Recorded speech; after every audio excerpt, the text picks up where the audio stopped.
So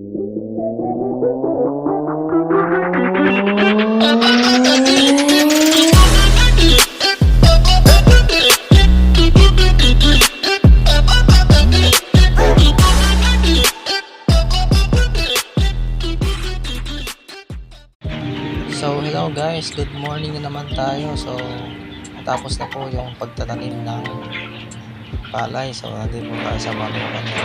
So check natin yung mga kinokondisyon natin, yung mga mga manok natin ulit para ipakasta sa mga natin, mga rooster. So yan guys, pinasawa ko na ulit yung rooster natin tsaka hens natin na Rhode Island tsaka yung hens na Rhode Island na pure. So yan, so try natin ipakasta ulit kasi hindi siya to yung unang natin attempt natin hindi tumalab, so parang wala siyang civilian na buo, kaya ita-try natin second time.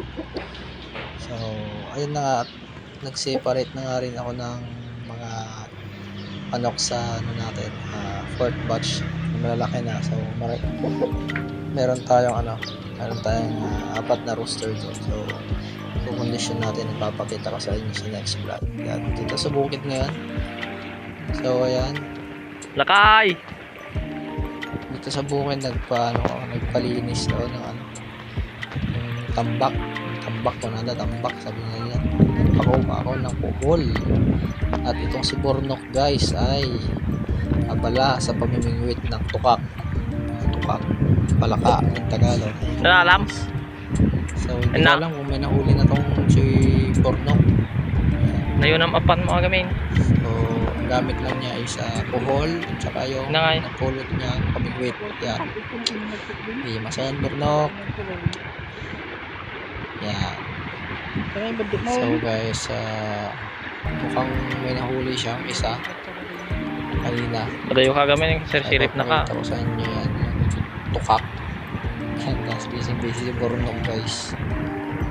Yan. So hindi na pa siya dyan at hindi na niya mahuli-huli yung malakang isa. Ayan, yun yung nakuha niya. So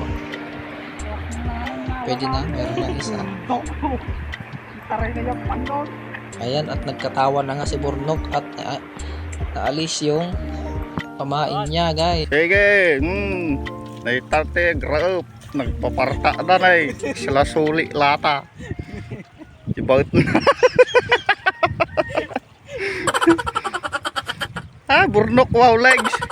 Oh, dia ni pare Rimar nagparta.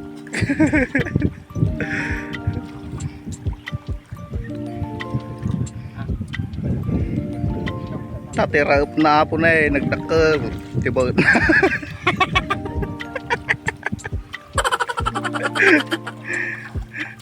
Dahil pa Burnok pagkalok pumutan.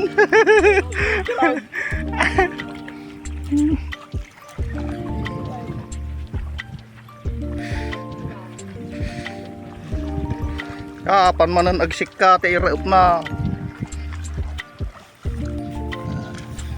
Mga oras na yan guys, pupunta ako dun sa may mga punla na sobra namin doon. So hindi ko na siya napakita kung saan ko kinuha. Nay ko na pangkagsik ka. So kinuha ko na nga yung phone kasi nga syempre puntahan ko na yung punla doon. At ito na nga yung mga pinakuha kong puhol guys. Yan, bisikol.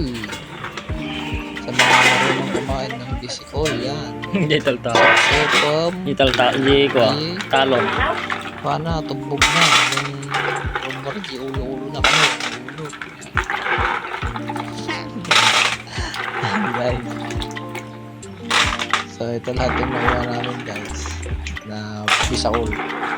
Yan. Sa mga bago pa lang sa YouTube channel namin guys, is like and subscribe na rin and share yung videos namin. Yan, maraming salamat. At ito na nga yung puhol.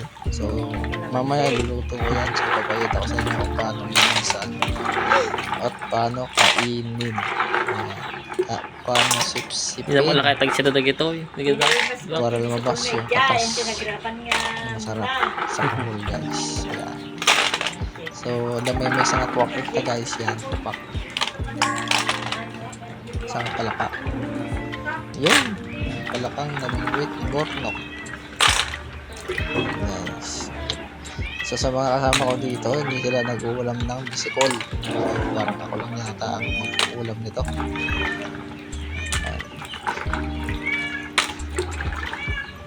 Ganyan talaga dito sa probinsya guys.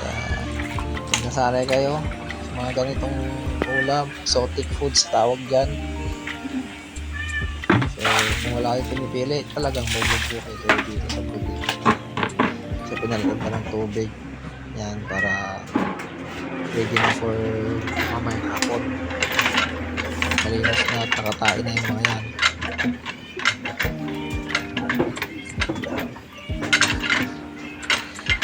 So update ko po kayo sa next videos namin kung paano ko lutuin, paano linisan ng bisikol na amin nakuha sa aming tanim niman ng palay.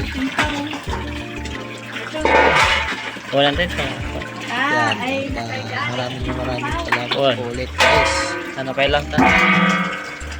At update ko na rin po kayo sa mga manukan natin kasi may mga nagpisaan na sa incubator. Yan. Maraming salamat and peace out.